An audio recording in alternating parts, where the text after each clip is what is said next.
کیا کلام مقدس کے مطابق بت استعمال ہو سکتے ہیں؟ جی ہاں، کلام مقدس کے مطابق بت استعمال ہو سکتے ہیں۔ خدا نے ہر قسم کے بت بنانے سے منع نہیں کیا ہے۔ خدا نے صرف ان بتوں کو بنانے سے منع کیا ہے جن کو غیر اقوام خدا کا درجہ دیتے تھے، جو ہزاروں کی تعداد میں تھے۔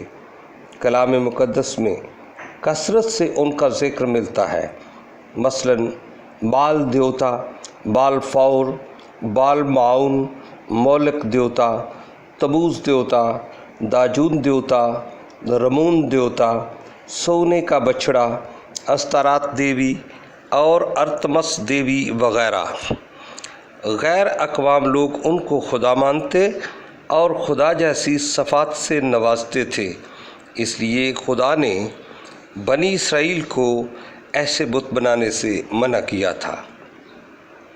خروج کے 20 باب میں مدرج 10 احکام میں سے پہلا حکم انہی بتوں کے بارے میں ہے کہ کسی بھی چیز کا بت بنا کر اس کی الہی پرستش نہ کرنا۔ کلام مقدس کے مطابق الہی پرستش کے علاوہ دیگر مقاصد کے لیے بت بنائے جا سکتے ہیں۔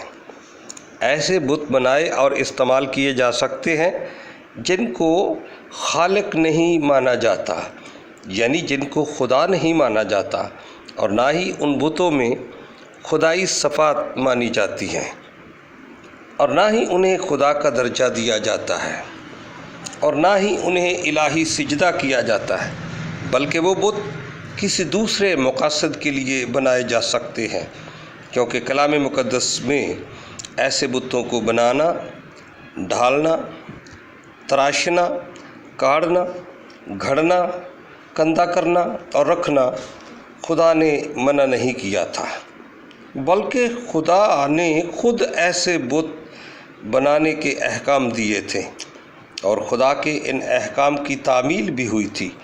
اس سلسلہ میں ہم چند حوالہ جات پیش کریں گے۔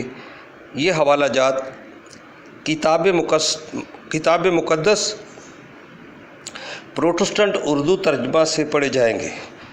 مثلاً خروج 25 باب اس کی 18 آیت میں خداوند فرماتا ہے، سونے کے 2 کروبی یعنی فرشتے سرپوش کے دونوں سروں پر گھڑ کر بنانا۔ خروج 37 باب اس کی 6 آیت میں لکھا ہے، تب بزلیل نے سرپوش کے دونوں سروں پر 2 کروبی یعنی فرشتے گھڑ کر بنائے۔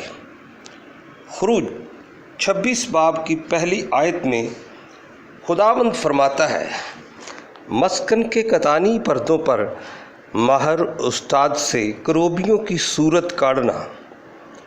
خروج 36 باب کی 8 اور 35 آیت میں لکھا ہے، مسکن کے کتانی پردوں پر ماہر استاد کے ہاتھ سے کروبی کاڑے گئے۔ خروج 25 باب کی 31 اور 36 آیت میں خداوند نے فرمایا، سونے کے شمعدان میں بادام کے پھولوں کی صورت کی پیالیاں، لٹو اور پھول گھڑ کر بنانا۔ خروج 37 باب کے 17 اور 22 آیات میں لکھا ہے کہ سونے کے شمعدان میں بادام کے پھول کی صورت کی پیالیاں، لٹو، پھول گڑھ کر بنائے گئے۔ پہلے سلاطین کے 6 باب کی 23 اور 24 آیت اور دوسرے تواریخ کے 3 باب کی 10 اور 15 آیات میں لکھا ہے کہ خدا نے ہیکل کے اندر الہامگاہ کی دیواروں پر زیتون کی لکڑی کے 10 ہاتھ اونچے کروبی یعنی فرشتے تراش کر بنائے، جن کے بازو 5 ہاتھ تھے۔ پہلے سلاطین کے 6 باب کی 18 سے 29 آیات میں لکھا ہے کہ ہیکل کی دیواروں پر پھول اور لٹو بھی کھدے اور کندہ کیے گئے، کھجور کے درخت کی صورتیں بھی کندہ کی گئیں۔ پہلا سلاطین کے 7 باب کی 25 آیت اور دوسرے تواریخ کے 4 باب کی 3 آیت اور ارمیہ کی کتاب کے 52 باب کی 20 آیت میں لکھا ہے کہ ہیرام ٹھٹھیرے نے ہیکل میں پیتل کا حوض بنایا اور اس کے نیچے 12 بیل بنائے۔ پہلے سلاطین کے 7 باب کی 29 اور 36 آیات میں لکھا ہے کہ ہیرام ٹھٹھیار نے ہیکل میں 10 کرسیوں کے اوپر کروبی یعنی فرشتے، بیل، شیر اور کھجوروں کے درخت کندہ کیے۔ گنتی کی کتاب کے 21 باب کی 8-9 آیات میں لکھا ہے کہ خدا کے حکم سے بزرگ موسیٰ نے پیتل کا ایک سانپ بنا کر اسے ایک بلی پر لٹکا دیا۔ کلام مقدس میں اسلاف دین، بنی اسرائیل اور یسوع المسیح نے بھی ایسے بتوں کا استعمال کیا تھا۔ مثلاً لابن کے بت۔ پیدائش 31 باب کی 19، 31 اور 34 آیات میں ان بتوں کے بارے میں لکھا ہے کہ راخل اپنے باپ کے بتوں کو چرا لے گئی۔ پہلے سیموئیل کے 19 باب کی 13 آیت میں داؤد کے گھر کے بت کے بارے میں لکھا ہے کہ میکل نے ایک بت کو لے کر پلنگ پر لٹا دیا اور بکریوں کے بال کا تکیہ سرہانے رکھ کر اسے کپڑوں سے ڈھانپ دیا۔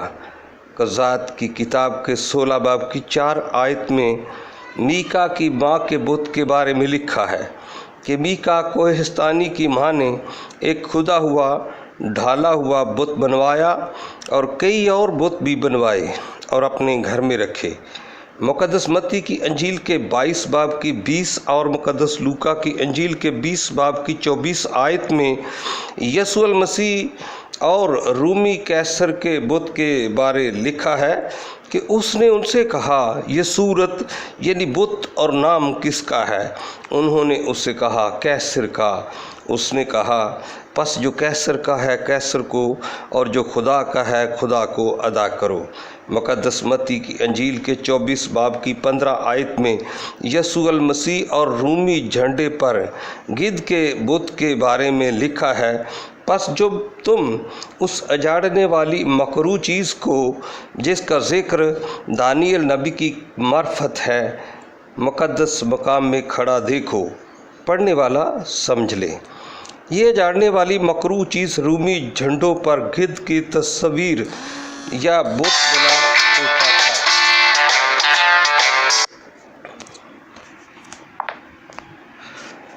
یہ بت بنا ہوتا تھا جس کا یسوع المسیح ذکر کرتے ہیں۔ ان تمام حوالہ جات سے پتہ چلتا ہے کہ خدا نے غیر پرستشی بت یعنی جن بتوں کی الہی پرستش نہ کی جائے بنانے کا بے شمار جگہوں پر حکم دیا ہے، اور خدا کے احکام کی تعمیل بھی ہوئی اور وہ بت مختلف طریقوں سے استعمال بھی ہوئے۔ خدا نے خیمہ اجتماع میں اور ہیکل میں فرشتوں، بیلوں، شیروں، درختوں، پھولوں اور دیگر چیزوں کے بت بنوائے جن کے استعمال کے مقاصد ہی اور تھے، جبکہ 10 احکام کے پہلے حکم کا مقصد بت بنا کر اسے الہی درجہ دینے کی ممانعت کی گئی ہے، نہ کہ دیگر مقاصد کے لیے بت کے استعمال سے منع کیا گیا ہے۔ گویا اگر کسی بھی چیز کا بت باعث خوبصورتی، باعث یادگار، باعث نشان، باعث رہنمائی، باعث عزت و تعظیم اور باعث درس و تدریس بنایا جائے تو یہ خدا کے پہلے حکم کی خلاف ورزی نہیں ہے۔ اور اگر قدیم اقوام کی طرح کسی بھی بت یا تصویر کو خدا سمجھا جائے تو پھر بت پرستی ہے۔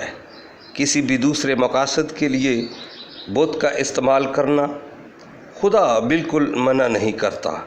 اگر بتوں کے استعمال کا یہ عمل غلط ہوتا تو خدا کبھی بھی بزرگ موسیٰ کو عہد کے صندوق پر فرشتوں کے بت بنانے کا حکم نہ دیتا، اور نہ ہی بزرگ موسیٰ بزلیل سے عہد کے صندوق پر فرشتوں کے بت بنواتا، اور نہ ہی خدا مسکن کے پردوں پر فرشتوں کے بت بنواتا، اور نہ ہی ہیکل کی دیواروں پر دراز قد فرشتوں کے بت بنواتا، اور نہ ہی کھجوروں کے درخت بنواتا، اور نہ ہی سلیمان بادشاہ ہیرام ٹھٹھیرے سے فرشتوں، بیلوں اور شیروں کے بت بنواتا، اور نہ ہی لابن اور راخل اپنے گھر میں بت رکھتے، اور نہ ہی داؤد کے گھر میں میکل بہت بڑے بت کا استعمال کرتی، اور نہ ہی میکا کی ماں بت بنواتی، اور نہ ہی یسوع المسیح کیسر کے بت اور رومی جھنڈے کے گدھ کے نشان کو درس کے لیے استعمال کرتا۔ لہٰذا اگر خدا غیر پرستشی بت مختلف مقاصد کے لیے بنوانے کا حکم دیتا ہے اور اپنے حکم کی تعمیل کرواتا ہے، تو کلیسیا بھی کلام مقدس کے مطابق فرشتوں، مقدسین اور دیگر پاک چیزوں کے مجسمے اور تصاویر الہی پرستش کے علاوہ دیگر مقاصد کے لیے استعمال کر سکتی ہے۔ غیر پرستشی بت بنانا اور استعمال کرنا بت پرستی نہیں ہے۔ خدا نے صرف کسی چیز کا بت بنا کر اسے خدا ماننے سے منع کیا ہے، کسی دوسرے مقاصد کے لیے منع نہیں کیا۔ سننے کا بہت بہت شکریہ۔